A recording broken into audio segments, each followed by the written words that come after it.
Across Africa, nearly 500 million people are yet to be connected to the internet. And the critical question really is for digital players, how do they build their business plan? Michael Tobin OBE is one of the industry's most highly regarded entrepreneurs, and he's here to talk on what to look out for. Michael, thanks a lot for talking to me. When it comes to building a business plan for data centers in Africa, what is the number one thing that players need to look at? Well, I think first of all, you've got to be realistic. So, you know, Africa's a fantastically fast-growing continent. Certainly, some parts of it are faster growing than others. But you've got to be realistic in terms of the challenges with connectivity, the challenges of data flows, that sort of thing. So I think it really, you know, when we talk about Africa, it's 54 countries, it's 54 different markets, and there are some markets that are really in tune, especially where you see subsea cables landing, demographics, people demographics rising very fast. You know, there's areas there that absolutely need environments that data centers provide. But starting in a sort of a progressive manner that says I'm going to build high quality, reasonable scale, you know, not go crazy up front, and then manage the growth trajectories accordingly. I think that's a very logical thing. Many of the big international players are unlikely to come in greenfield. They're going to come in partnering with people, or they're going to come in through acquisition. And I think that's also important. It tells a story in itself that it's a challenging environment to start a business in. Okay. Well, we've seen some partnerships, especially with Teraco. On the acquiring side, are you talking about the digital realties and the Equinixes of the world maybe buying an African player and moving in? Well, I think that you know, at some stage, those two and others are describing themselves as global players. And when you don't have a presence in one of the largest continents on the planet, and certainly in terms of data traffic, the fastest growing, then there's a you know, a logical gap in the portfolio. So it's not the only gap they have, but it's a very logical one for now. Okay, and then you got a huge experience with building companies and selling companies, and you've been in the industry for a long time now, and you know pretty much everyone that needs to be known. Looking at the African map, where would you go? Where would you put your money? Which country? Which region? Well, look, obviously I'm heavily involved in Teraco, and I think that's been a tremendous success. If you think about South Africa. South Africa, there, yeah. You know, if you think about that as an asset, it's got over 100 megawatts of capacity now. And when we sold Telecity to Equinix, that was 147 megawatts across the entire continent of Europe, and this is in one country. So you can see clearly that there's a tremendous pent-up demand in certain markets. The other markets, I think, which are really exciting at the moment, Kenya, not so much from a demographic growth or a volume growth, but you know, those subsea cables come into Mombasa, and that by default means that that's an important marketplace. The other one on the west, obviously, is Nigeria, and then you know, pockets of opportunity start to appear everywhere. One of the drivers of the pockets of opportunity is the deregulation of the telco market.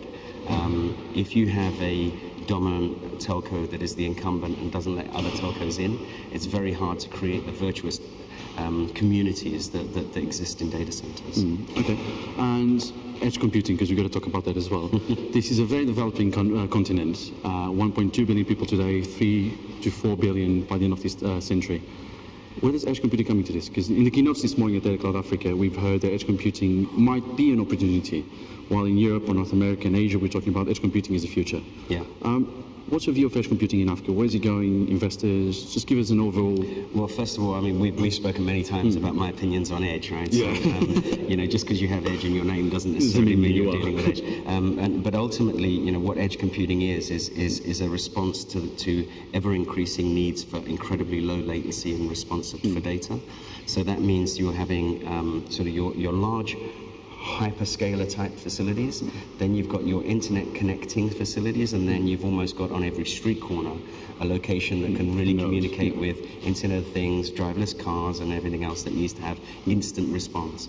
So I think, you know, when we look at that in the US and we look at Europe, you know, we're starting to see driverless cars, we're starting to see other things like that. Well, we don't really see that yet in Africa. So although, you know, if you look at the speed that Africa is developing, typically it's leapfrogging technologies, right, which is great. So if you look at Nigeria, hardly anyone has a landline now. It's all mobile phones. They have mobile payment systems, that sort of thing. Just again, the fact there was no legacy infrastructure also helps. There was no helps legacy infrastructure, so you can go straight into the next one. Now I think we're probably on a cusp where, in theory, you could say we'll go straight into the next, the edge solution. But I don't think the edge solution exists properly even in Europe and the US yet. I think it's still developing. Okay. So I think for now, as an investor, I would see Africa as a promising data center landscape, but not necessarily an edge landscape. If you were to compare Africa, the African markets, into another market in the past, where would you locate it in terms of space and time? Is this Asia 10 years ago? Is this Europe 10 years ago? Asia 10 years ago. I mean, the thing about it is that the rate of change is changing faster, right? So you almost can't sort of say that was Asia or Europe, because the speed now that Africa is doing on that curve is so much greater, it's so much faster. And again, when you're thinking about investors, and they like to see that sort of leading edge but not bleeding edge position. Yeah, well, you don't believe when there's money involved. and of course, and I think we're at that now with Africa. So the smart money is now making the investments and calculating the risk, because Africa is still it has a different portfolio of risk to a European investment. But I would say there's infinitely more value to be created in Africa now than there is in Europe. Right, so the big boys have pretty much wrapped up Europe, and to start up a brand new data center company in Europe, I'd go like, that's going to be tough. But it might be difficult for other reasons in Africa, but I think the returns would be greater. Okay, when would you expect one of the big boys to come over? Not the hyperscalers; those ones on their way, but the big colocation players, as in buying or building their own infrastructure, not partnering. Well, I think that we've seen, for example, recently Digital invest into LATAM with the Vicente facilities. 1.8 billion. Fantastic investment, and they partnered with private equity to do that one initially. We saw Equinix go into LATAM with the ALOG sort of JV, which then kind of rolled into further acquisition. And I think that it's logical now that they start to look heavily and deeply at Africa.